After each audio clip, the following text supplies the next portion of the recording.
So Mfreight is all about this. We are freight forwarders, custom brokers, warehousing. We provide warehousing solutions. Also giving DGFT licensing solutions for EPCG, advanced authorization, BIS. So जो नए startups आते हैं उनका actually बहुत सारा concerns होते हैं. एक तो प्राइस मैच करने के लिए. So आपको क्या लगता है मतलब कैसे होना चाहिए? प्राइस मैचिंग ये सबसे बड़ा डिफिकल्टी है फ्रेट फॉरवर्डिंग इंडस्ट्री में, क्योंकि तो ओवरऑल अगर एक्सपोर्ट इंपोर्ट में कोई है तो उसको लॉजिस्टिक की कॉस्ट बचानी हो तो कौन कौन से हेड पे वो काम कर सकते हैं? अगर उनको लॉजिस्टिक्स कॉस्ट ये करनी है, रिड्यूस करनी है, तो मेजॉरिटी ऑफ द टाइम लोग क्या करते हैं कि नहीं फ्रेट ही कम होना चाहिए, मेरा फ्रेट ही कम होना चाहिए. फ्रेट सिर्फ एक 0.% होता है, 2%, 3% ऑफ योर होल लॉजिस्टिक्स जो होता है उसमें से फ्रेट 2-3% होता है आपके टोटल इनवॉइस वैल्यू में. तो सिर्फ 2-3% कम करने से आपका पूरा वैल्यू डाउन नहीं होगा. We have a rice couple, which is going from all the major ports we are dealing with, from Navasheva, Kolkata, Vizag, Chennai. So there are minimum 15-20 containers in a lot. Container business reels में आजकल बहुत famous हो रहा है. There are some merchant navy guys who come up आप क्या कर रहे हो? इतने पैसे इंश्योरेंस में डाल रहे हो, इसमें डाल रहे हो, इसमें डाल रहे हो. एक 10-8 लाख रुपए का कंटेनर खरीद लो, किसी भी एजेंसी को दे दो, आपको 50,000 भाड़ा मिलेगा, 60,000 भाड़ा मिलेगा.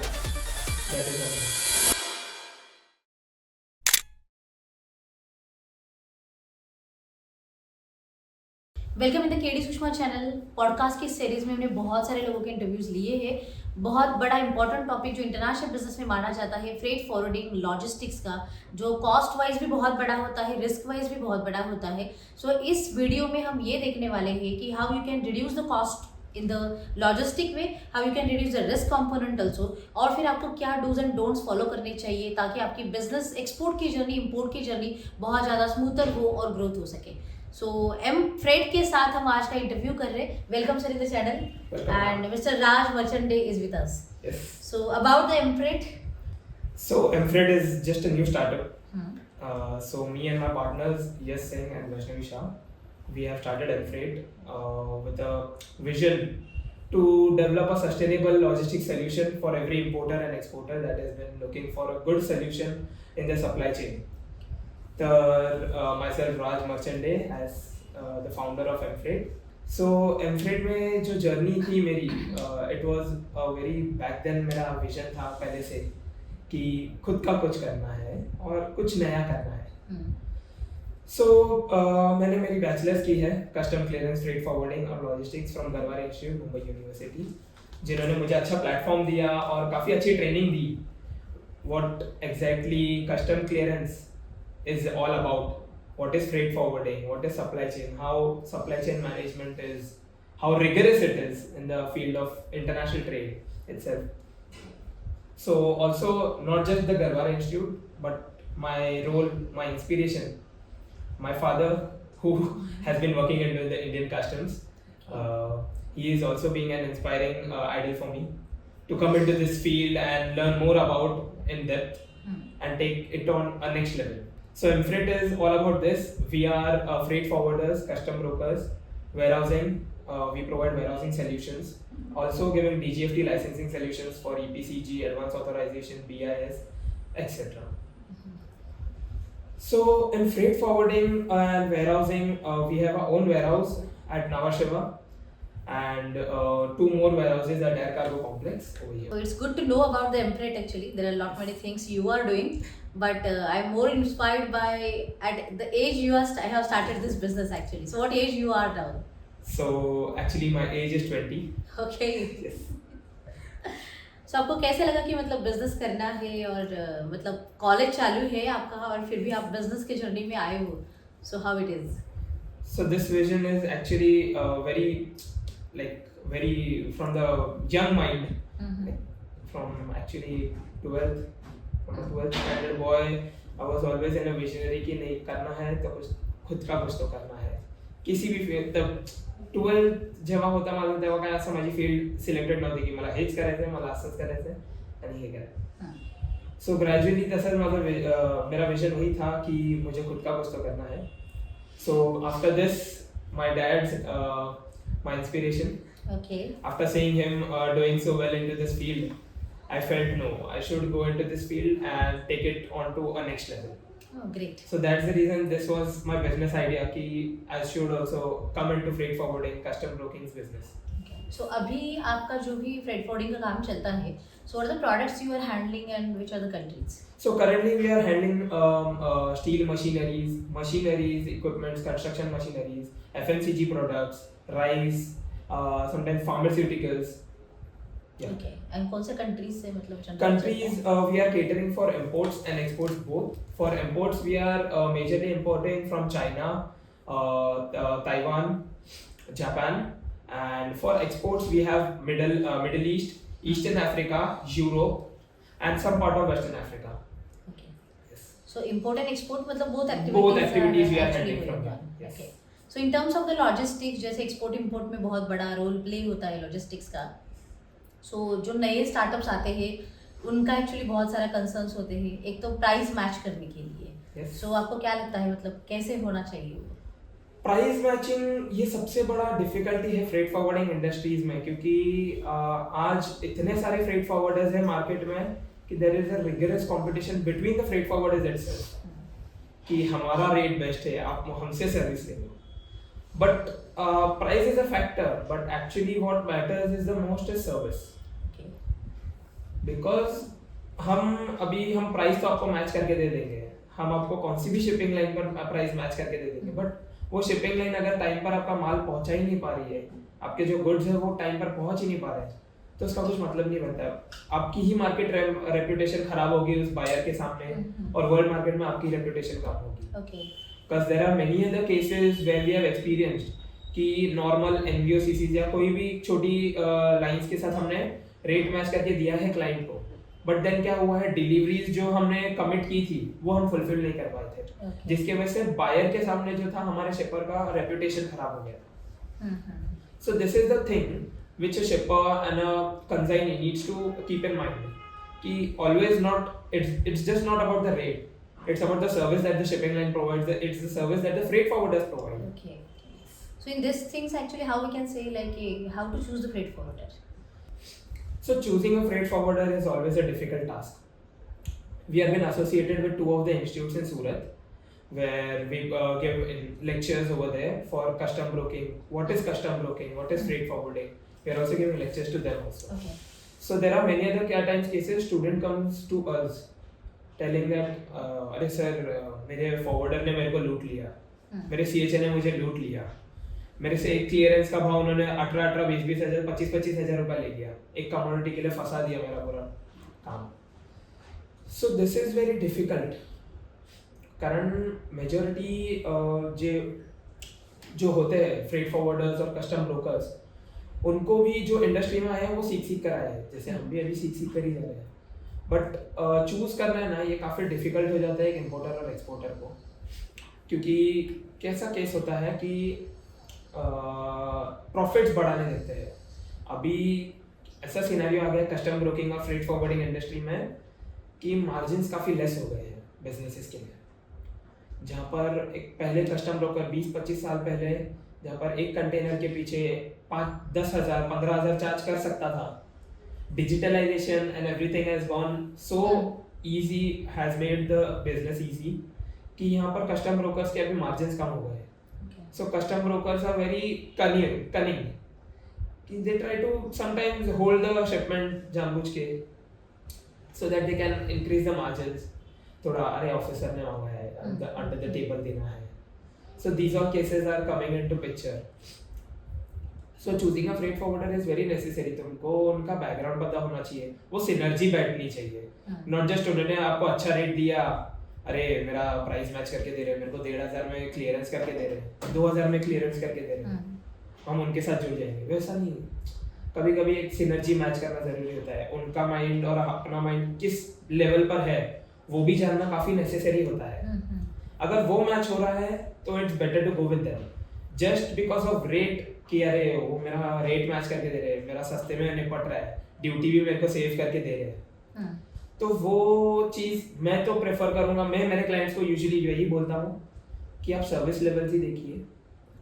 प्राइस हम मैच करेंगे लेकिन ऐसे भी मैच नहीं करेंगे कि आप जो रेट बोलेंगे उस पर. एक सर्विस लेवल के हिसाब से हमारी भी हम्म। कुछ चार्जेस होती है, हमारी कुछ कंसल्टेंसी होती है, वो हम चार्ज करते हैं बस। ओके, नहीं दैट्स गुड, मतलब वो ज़रूरी है और उसके बेस पे बहुत सारी चीज़ें डिपेंड करती हैं काफ़ी ज़्यादा ज़रूरी है कि कैसे आपका बिजनेस आगे बढ़ेगा। अभी इस पूरे प्रोसेस में इंटरनेशनल बिजनेस के जैसे लॉजिस्टिक इम्पॉर्टेंट पार्ट है, तो हमेशा मतलब कॉस्टिंग का जो डिफरेंस आता है वो कहाँ पे मेजर आता है, क्योंकि फ्रेट रेट्स पे जो फ्लक्चुएटिंग फैक्टर है। बट बहुत बार लोग कहते हैं कि अगर you can make a contract with shipping line और you can make a contract with the airlines and then you can maybe reduce the rates, so how the procedure is that? So the procedure for freight rates, actually India's logistic cost is very high. So there are various projects Indian government ने जो लाए हैं, गति शक्ति बोलो, सागरमाला बोलो, for port development, infrastructure development, ये सारी चीज़ों के थ्रू ही अभी धीरे धीरे वो लॉजिस्टिक्स कॉस्ट कम होगा। वो लॉजिस्टिक्स कॉस्ट जैसे अभी अपना फ्रेट पर बात हो रहा है कि हम रेट फाइल करेंगे, फाइल कर सकते हैं, फाइल करने में कोई एतराज नहीं, हम फाइल भी करने लगे, बट उसके अगेंस्ट में जो होता है ना, शिपर्स या कंपनीज को हमें वॉल्यूम बताना पड़ता है, शिपिंग लाइन को हमको वॉल्यूम बताना पड़ता है कि हम उनको इतना वॉल्यूम पर्टिकुलर मंथ में देंगे। हम अगर उनको कमिट करते हैं कि हम 30 कंटेनर आपको देंगे महीना, तो वो एक पर्टिकुलर सेट ऑफ रेट हमको देंगे। Okay, yes, that is very difficult actually, क्योंकि हम कमिटमेंट तो दे देते हैं, लेकिन बाद में क्या होता है कि शिपर्स या कंपनीज की तरफ से बैकलॉग आ जाता है, तो प्रोडक्शन में कभी कभी डिले हो जाता है, जिसकी वजह से बैकलॉग की वजह से रेपुटेशन एक फॉरवर्डर की खराब हो जाती है in the face of shipping line, कि इन्होंने कमिटमेंट की थी 30 कंटेनर्स के लिए but they can't fulfil it. So it is sometimes if you have volume, committed volume है आपके पास, तो we can file the rates. So minimum कितना वॉल्यूम होना चाहिए? इट डिपेंड्स, लाइक अभी आपका ट्रेड कैसे चल रहा है। We have a rice commodity which is going from all the major ports we are dealing with, from Nhava Sheva, Kolkata, Vizag, Chennai. So there are minimum 15-20 containers in a lot. तो उसमें हम कैसे shipping line को commit कर पा रहे हैं कि हम 15 to 20 कंटेनर्स का आपको लॉट दे पाएंगे उसमें। तो shipping line is also realise कि मेरे 10-15 कंटेनर्स, 20 कंटेनर्स एक महीने की एक लाइन से मेरे आने ही वाले हैं। So they are also realized they can give us the best rate. Okay. So that rate is booked for the month. Yes. Okay. It can be booked for month, it can be booked for a quarter itself, और half a yearly, 6 months का contract भी बनते हैं shipping line के साथ, अगर अपने पास committed ये होगा तो। Okay. Committed lots. That's good. Okay. So overall अगर एक्सपोर्ट इंपोर्ट में कोई है तो उसको लॉजिस्टिक की कॉस्ट बचानी हो तो कौन कौन से हेड पे वो काम कर सकते हैं? अगर उनको लॉजिस्टिक्स कॉस्ट ये करनी है, रिड्यूस करनी है, तो मेजॉरिटी ऑफ द टाइम लोग क्या करते हैं कि नहीं फ्रेट ही कम होना चाहिए, मेरा फ्रेट ही कम होना चाहिए। फ्रेट सिर्फ एक 0.% होता है, 2%, 3% ऑफ योर होल लॉजिस्टिक्स जो होता है उसमें से फ्रेट 2-3% होता है आपके टोटल इनवॉइस वैल्यू में। तो सिर्फ 2-3% कम करने से आपका पूरा वैल्यू डाउन नहीं होने वाला है। मेजर जो आपका कॉस्ट जाता है अपने इंडिया में तो इंपोर्ट्स के लिए, that is into road transportation, क्योंकि अभी रोड्स के इंफ्रास्ट्रक्चर अभी अपने वैसे टॉप नॉच है नहीं जैसे होने चाहिए। जैसी अभी अपनी ये बढ़ रही है गति शक्ति के तरफ से, जैसे इंफ्रास्ट्रक्चर बढ़ रहा है, नितिन गडकरी जी इतना अच्छा काम कर रहे हैं, तो धीरे धीरे वो कम होगी। बट अभी जो केस सिनेरियो चल रहा है, road transportation is the expensive mode now itself, और जो चेंजिंग फ्रेट रेट्स रहते हैं, जो वर्ल्ड इकोनॉमी चल रही है, जैसे अभी रेड सी इशू हो गया, इजराइल पैलेस्टाइन वॉर हो गया, जिसकी वजह से रेड सी पे काफी इशू आ रहा है। सुएज कैनाल जो है, जो मेजर एक ट्रांसपोर्ट हब है पूरे वर्ल्ड के लिए, एंट्री टू द यूरोप है फ्रॉम द ईस्टर्न साइड, जिस पर बहुत सारे ब्लॉकेजेस आ रहे हैं डे बाय डे, जिसकी वजह से शिपिंग लाइंस को भी उनके शिप्स है, वो तो कितने महंगे हैं, उनको भी बचाने हैं, उनके शिप्स, उनके कंटेनर्स बचाने हैं, वेराज साथ ही साथ उनके जो शिपर्स हैं उनके भी सामान उनको बचाने हैं, तो जिसकी वजह से उनको अलग रूट चूज करना पड़ रहा है, which is through the good hope that is under the Africa, जिसके वजह से 15,000 किलोमीटर और ऐड हो जा रहे हैं। उसमें बंकर्स आ रहे हैं, बंकर्स मींस जो फ्यूल यूज होता है शिप को चलाने के लिए, तो बंकर्स ऐड हो जा रहे हैं उसमें। कॉस्ट इतना बढ़ रहा है जिसकी वजह से फ्रेट रेट उसी चीज की वजह से राइज हो रहा है मेजरली। ओके, सो इन सारी चीज़ों के मतलब ध्यान रखना चाहिए। जैसे अभी कंटेनर का मतलब जो सब्जेक्ट निकला, सो बीच में मैंने देखा था मार्केट में बहुत सारा बूम चल रहा था कंटेनर बिजनेस को लेके actually. So can you tell us something about that? Container business reels में आजकल बहुत फेमस हो रहा है। There are some merchant navy guys who come up like आप क्या कर रहे हो, इतने इतने पैसे इंश्योरेंस में डाल रहे हो, इसमें डाल रहे हो, इसमें डाल रहे हो, एक 10-8 लाख रुपए का कंटेनर खरीद लो, किसी भी एजेंसी को दे दो, आपको 50,000 भाड़ा मिलेगा, 60,000 भाड़ा मिलेगा। That is all. इतना इजी नहीं होता है कंटेनर बिजनेस करना। Container business itself is a very complex thing. Container procurement से लेके साइज उसकी प्रॉपर देना, एक पर्टिकुलर अच्छी रेप्यूटेड एजेंसी को देना। जैसे अभी majority of the shipping lines है, शिपिंग लाइंस के बाद खुद के पास अपने खुद के कंटेनर्स है, खुद के वेसल्स है। There is one more category that is called NVOCC, which is called non vessel operating common carrier, जिनके पास खुद के कंटेनर्स होते हैं सिर्फ, they are not having their own vessel. Okay, so given to reputed ones can take you to a good rent मिल सकता है। बट कभी कभी कैसा होता है कि कंटेनर यहाँ से चले जाता है, बट रिटर्न आने के टाइम पे उसकी तकलीफ हो जाती है, क्योंकि आते समय के लिए कार्गो ही नहीं है उसके।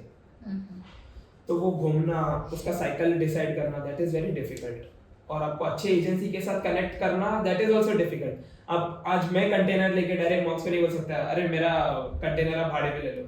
मॉक्स बोले भाई कौन है तुम, मैं क्यों तुम्हारा कंटेनर, मेरे पास इतने कंटेनर पड़े हैं। So container business is not that easy as people show into that reels.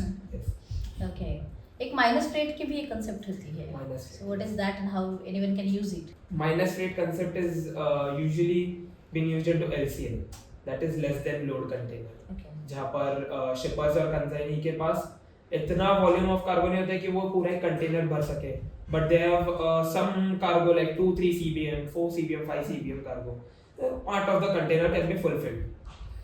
So there comes the part of a consolidator, where a consolidator takes all the cargo from different agents or different shippers and consignees. Like for example हम देख ले तो एक container 40 feet है, उस पे एक consolidator minimum 15 से 20 लोगों का कार्गो एक साथ कंसोलिडेट करता है और शिपिंग लाइन को देता है। तो वो जो कंसोलिडेटर है उसको एक अलग प्राइस पर मिलता है वो कंटेनर बिजनेस करने के लिए। तो उसमें माइनस फ्रेट का एक हिसाब आता है। माइनस फ्रेट कैसा होता है कि if I quote you minus freight from Shanghai to Nhava Sheva for per CBM cargo, I will quote you -5। तो इन दैट -5 अब हम फ्रेट पे करते हैं, तो मैंने आपको समझो $100 का फ्रेट ये किया है, तो आप मुझे $100 दोगे, उसके बदले में मैं आपको वो सर्विस दूंगा फ्रेट की। Absolutely correct. माइनस फ्रेट में कैसा चलता है, मैंने आपको -$5 कोट किया, अब क्या होगा, आपका कार्गो भी शंघाई टू नावाशेवा पहुंचेगा और ऊपर से पर सीबीएम, अभी समझो आपका 5 सीबीएम कार्गो है, तो मैंने -5 आपको कोट किया है, तो 5 × 5 $25 मैं ऊपर से आपको दूंगा भी कि आपने हमारे से सर्विस ली। सो शिपर्स ये सब में काफी फैसिनेट हो जाते हैं कि माइनस में मुझे फ्रेट मिल रहा है। Very nice, very nice. ये कब होता है? ये सब चलता है कंटेनर साइकिल्स पर। अब जो इन्वेंट्री होती है शिपिंग लाइन के पास, कंसोलिडेटर्स के पास, जब एक्सेसिव अमाउंट पर पड़ जाती है पीछे, लेकिन अभी रिटर्न में कार्गो उनको मिल नहीं रहा है, जो भी छोटा मोटा जब कार्गो मिल जाता है ना, फिर अभी उनको पता है कि रिटर्न में कार्गो मिलना भी मुश्किल है। अब इन्वेंट्री हमको यहाँ पर घुमानी है क्योंकि यहाँ से कार्गो लोड ज्यादा है अपने पास और यहाँ पर अपने पास इन्वेंट्री नहीं है, तो inventory roll on roll of करने के लिए वो माइनस फ्रेट सिस्टम चलता है। सो ये एक्सपोर्ट एंड इंपोर्ट दोनों में चलता है। But how any exporter and importer can know about this? They need to contact freight forward, हम जैसे forwarders, consolidators यहाँ पर major role play करते हैं। और ये रूट टू रूट भी डिफरेंट होता है? रूट टू रूट डिफरेंस करता है। अभी शंघाई से नावाशेवा कुछ अलग चल रहा है, निंगबो से नावाशेवा कुछ अलग चल रहा है, तियानजिन से नावाशेवा कुछ अलग चल रहा है, डिफरेंट फ्लक्चुएट करता रहता है। कभी तियानजिन से प्लस चलता होगा, अभी प्लस चल रहा है तियानजिन शंघाई से, तो अभी निंगबो से माइनस में आ रहा है। So plus or minus depending on the मतलब inventory। लोग एंजॉय करते हैं, एंजॉय करते हैं, काफी एंजॉय करते हैं। कभी कभी तो -50 तक फ्रेट मिलता है पर सीबीएम। पर सीबीएम मिलता है तो लोग 5-5 सीबीएम, 8-8 सीबीएम बेच देते हैं। बढ़िया। सो उसमें भी उनकी कमाई हो जाती है। वो तो है। और ऊपर से कंसोलिडेटर्स ये सब अफोर्ड कर पाते हैं क्योंकि उनको यहाँ से नेक्स्ट बिजनेस मिल जाता है जल्दी से एक अच्छे रेट पर। वो तो है, जिसकी वजह से वो -50 जो है वो कवर अप हो जाता है इनका प्रॉफिट से। अभी लॉजिस्टिक में एक जनरल प्रॉब्लम मैंने देखा है कि कार्गो को होल्ड पे रखना या होल्ड पे जाना। सो मेजरली क्या क्या रीजंस होते हैं कार्गो होल्ड पे जाता है, whether it is at the export port हो या फिर it is on the import port? Major और सबसे कॉमन इशू एक ही रहता है, compliance. Indian businesses, I won't say that all the businesses into India are like that, but एक chunk of Indian business are like अरे जाने दो यार, पैसा हो जाए, पैसा थोड़ा दे देंगे, काम हो जाएगा. They are not like कि नहीं मैं comply कर लेता हूँ. Compliance is also one of the most necessary part into import and export. Customs is now getting day by day rigorous and rigorous towards compliance. रोज नए नए नोटिफिकेशंस आ रहे हैं, स्कॉमेट बोलो, बीआईएस बोलो, फसाई बोलो. There are n number of notifications going on into the market through the customs कि compliance ऐसा होना चाहिए, comply करना चाहिए हमें products के साथ. अभी FMCG प्रोडक्ट जैसे हमने बोला हम ये करते हैं, हैंडल करते हैं. तो FMCG प्रोडक्ट में मेजर चीज़ होती है उसकी लेबलिंग.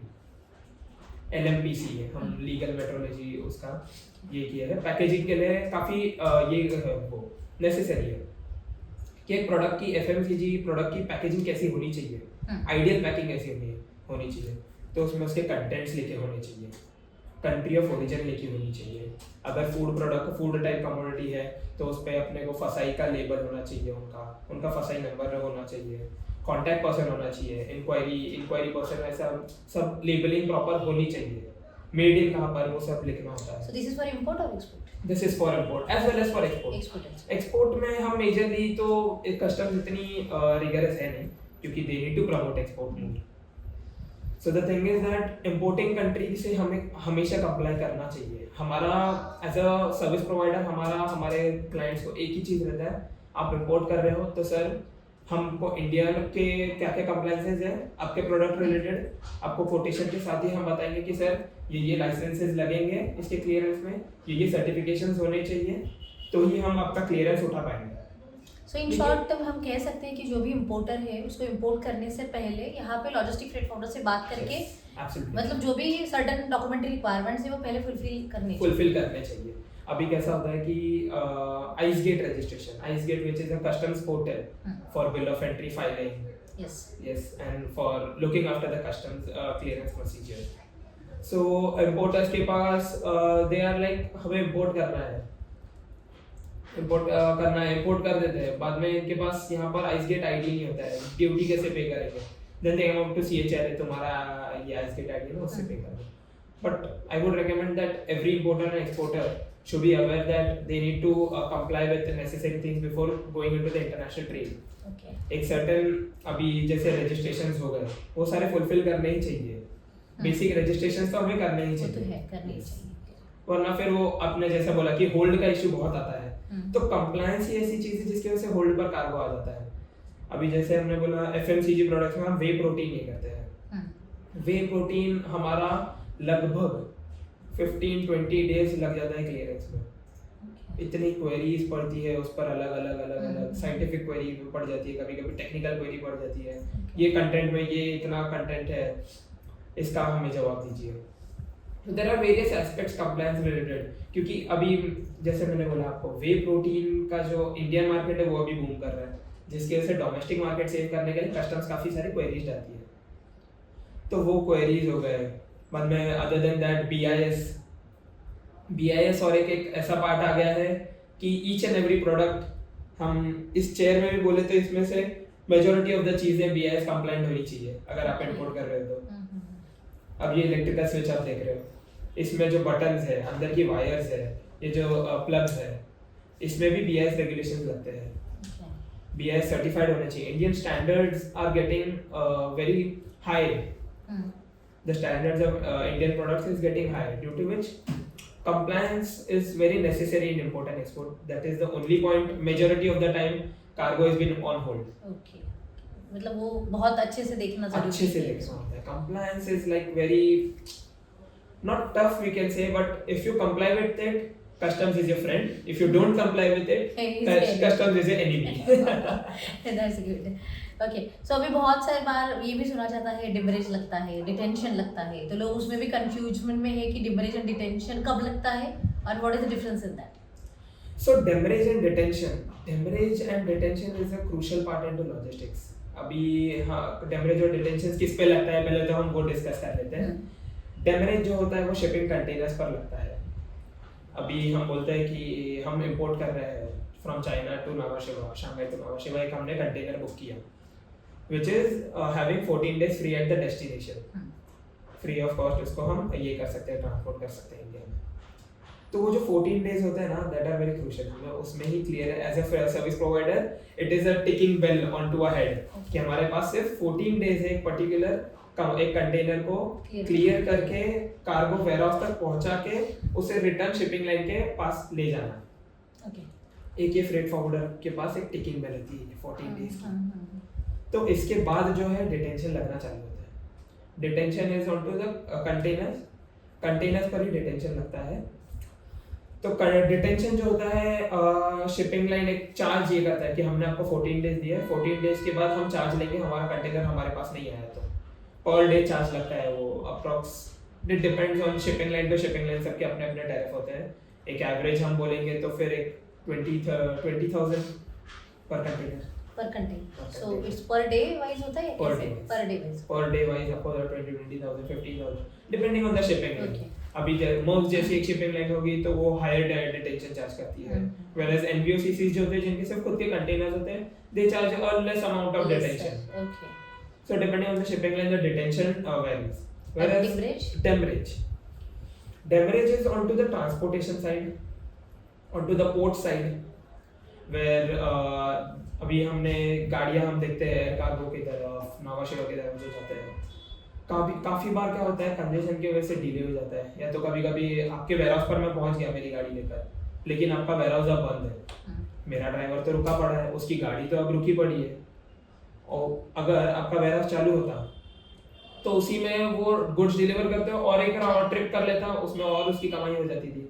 लेकिन अब उसकी वजह से उसको रुकना पड़ रहा है पूरी रात वो अब रुकेगा तो उस पर वो डेमरेज चार्ज करेगा। Demurrage is also one of a penalty. Demurrage and detention both are penalties against delays. The demurrage transporters करते हैं, ओके, ट्रांसपोर्टर्स डेमरेज चार्ज करते हैं, पोर्ट फैसिलिटीज करते हैं डेमरेज चार्ज। अब AEO ऑथराइज्ड इकोनॉमिक ऑपरेटर्स, इनको एक सहूलियत दी जाती है DPD, डायरेक्ट पोर्ट डिलीवरी की, which is a very good initiative given by the Indian government, जिसमें उनका एक लॉजिस्टिक कॉस्ट काफी कम हो जाता है, that is the CFS cost. Okay, CFS में पोर्ट के बाद CFS में आना, CFS में उसका क्लियरेंस होना, फिर वहां से वो निकाल के उनके वेयरहाउस पर जाना। So the CFS cost is already cutted down by the DPD delivery. And who can take this benefit? Only AEO, okay, an authorized economic operator who has been registered as an authorized economic operator can take this benefit. Okay, so From ये tier exporter one, tier importer two, फिर कैसे? Exporter importer ही होते हैं। AEO जो है exporter and importer के लिए ही बनाया गया है। There are 3 levels, tier 1, tier 2, tier 3। So तीनों एक अलग अलग लेवल्स हैं। अलग अलग लेवल्स पे अपॉर्चुनिटीज अलग अलग दी जाती है, अलग अलग सहूलियत दी जाती है एक्सपोर्टर्स एंड इंपोर्टर्स को for the ease of doing business. उसमें से एक पार्ट आता है DPD। तो DPD एक ऐसा पार्ट है कि जहाँ पर आपको डायरेक्ट पोर्ट से डिलीवरी मिल जाती है, आपको CFS पर आना ही नहीं पड़ता, जिसकी वजह से आपका 20,000 15,000 का कॉस्ट बच जाता है आपका CFS में आने का। सो ये AEO के लिए मतलब रजिस्टर करना AEO पड़ता register है? करना पड़ता है। It is a very much big file. It is a good initiative taken due to which जैसा हम AEO लाने का मकसद यही था कि जो 9/11 अटैक हुआ था वर्ल्ड ट्रेड सेंटर पर US में, उसके बाद ही जो WCO था WTO था, उन्होंने रिफॉर्म्स लाए कि हमें सिक्योरिटी पर ये करना चाहिए, फोकस करना चाहिए अब सिक्योरिटी बेसिस पर। तो AEO CTPAT हम देखते हैं US में जो CTPAT है, वैसे ही इंडिया में AEO है। AEO is like recognized person to customs. अगर आप एक AEO हो, एक AEO इंपोर्टर एक्सपोर्टर हो, मैं एक नॉर्मल इंपोर्टर एक्सपोर्टर हूँ, मेरे पास AEO ऑथराइजेशन नहीं है, we both are managing the same product, we are exporting the same product from here, but the thing is that in airport, as we get a green channel and a red channel, it's the same in customs. You are a green channel customer to customs and I'm a red channel. मेरे पास अगर कुछ उनको query होगी तो वो मुझे check करेंगे, examine करेंगे मेरा cargo, whereas you being a authorized economic operator, आप पे उतनी rigorous checking नहीं होगी। Yes. Okay, that is the best advantage actually. Yes, it is an advantage. तो स्टार्टअप एक्सपोर्टर्स इंपोर्टर्स भी कर सकते हैं या? स्टार्टअप इंपोर्टर्स एक्सपोर्टर्स नहीं कर सकते। वो उनको एक सर्टेन अप्रोक्सीमेटली 3 इयर्स का ये करना पड़ता है, उनको फाइनेंशियल स्टेटमेंट बताने पड़ते हैं, पूरी प्लानिंग बतानी पड़ती है उनके ऑफिस की। अगर मैन्युफैक्चरिंग है तो मैन्युफैक्चरिंग हब कैसा है, उनकी क्या इंडस्ट्री है एक्चुअली, पूरा कस्टम्स उस पे ऑडिट करता है, पूरी फाइल बनती है AU बनने के लिए. There are various do's and don'ts into AUs which you need to follow. मतलब Compliances काफी सारे हैं, but it is very beneficial. Yes. Deferred duty payment मिलती है AU से, ताकि जैसे कि आज मैंने इम्पोर्ट किया, आज मुझे लग रहा है आज मैं ड्यूटी ना पे करूँ, ऐसे ही लेके जाऊँ कार्गो. नॉर्मल केस में आपको क्या लगता है, कस्टम्स आपको अलाउ करेगी ऐसा? नहीं. विदाउट ड्यूटी पेमेंट छोड़ेगी ही नहीं. Whereas me being an AU, अगर मुझे आज ऐसा लग रहा है कि नहीं हम बाद में ड्यूटी पे करेंगे, तो I can do that. I can take an out of charge and take my goods to my warehouse after the point where I've cleared my cargo. From the date of out of charge from the customs till 15 days I have a gap from where I can pay the duty. Deferred duty payment is also been given to AUs. So बहुत सारे benefits हैं. आपको फिर क्या कैसा होता है कि रोल आप कर सकते हैं आपका मनी. 15 डेज का गैप मिल रहा है आपको ड्यूटी पेमेंट के लिए. 15 डेज भी बहुत बड़ी बात है आपका मनी रोल करने के लिए यहाँ से. That's true actually. So ऐसे तो बहुत सारी चीजें actually logistics में. But finally we like what you can suggest to the importers or exporters, what are the do's and don'ts they need to take care in the logistics? So for the do's and don'ts for the new exporters and importers, there are various things. I would suggest that follow the rules and regulations that are made by the government that are for their benefit, not for the government's benefit itself. क्योंकि export में अभी इतने सारे incentives अभी government provide कर रही है कि it's like आपको सिर्फ आप पत्थर भी बेच रहे हो तो भी आपको incentives पर मिल रहा है काफी सारा पैसा. So I would suggest the new importers and exporters who have been coming into this industry, international trade में उनको घुसना है, they need to create their business. So I would suggest them to comply with all the regulations that have been given. Know about, take an idea of the market actually. क्योंकि कैसा होता है कि majority importers and exporters जो start में आते हैं, they are not knowing that much about their product only. तो product का भी कभी उनको lag हो जाता है, market उनको पता नहीं है सामने वाली कैसी है.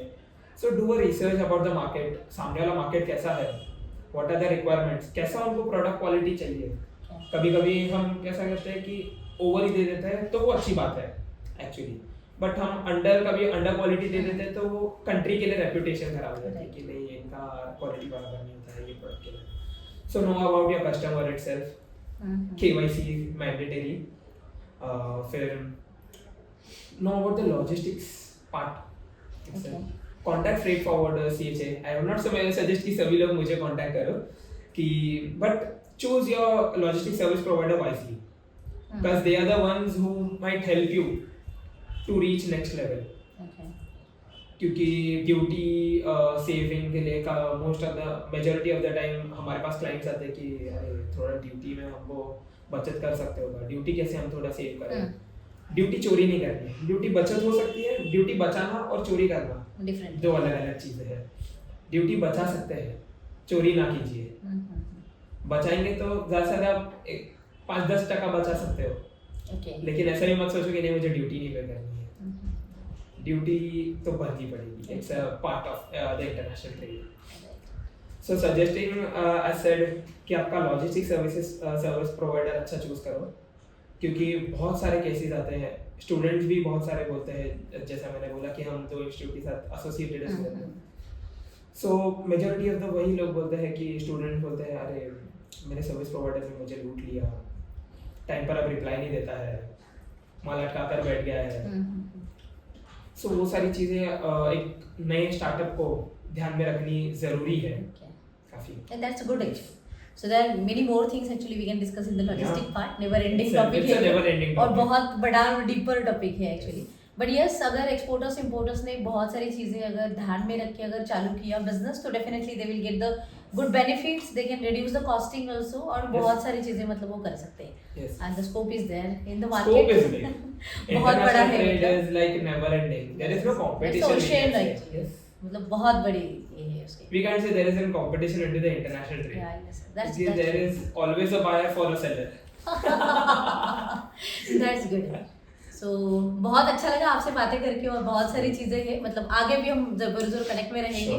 तो एमफ्रेड की जर्नी आपकी बहुत एक तो इंस्पायरिंग है ही है, so wish all the best for the future growth also, Sure, thank you. And thank you so much for giving the time and opportunity also, and for you all कि एक तो इस पूरे वीडियो में आपको दो स्टोरीज जानने के लिए मिलेंगे, एक being a 20-year-old person or the young person, how they have started their journey as a business in the logistic part, so this is one of the thing, and the second is like logistic में आपको क्या क्या do's and don'ts check करने ज़रूरी है, being a exporter and importer, what are the things you need to take care before starting and before going ahead in the journey, क्योंकि डिमरेजेस कब लगते हैं, डिटेंशंस कब लगते हैं, कॉस्ट कब ज़्यादा जाती है, आप कैसे रिड्यूस कर सकते हो, what is the concept of minus freight and how you can reduce the freight cost also, so ये ultimately how you can maximise your profit by reducing the cost, and that is in the logistics only. So watch this video till the end and you will get to know a lot of insights about this, and just don't forget to take action, like, share and subscribe this channel.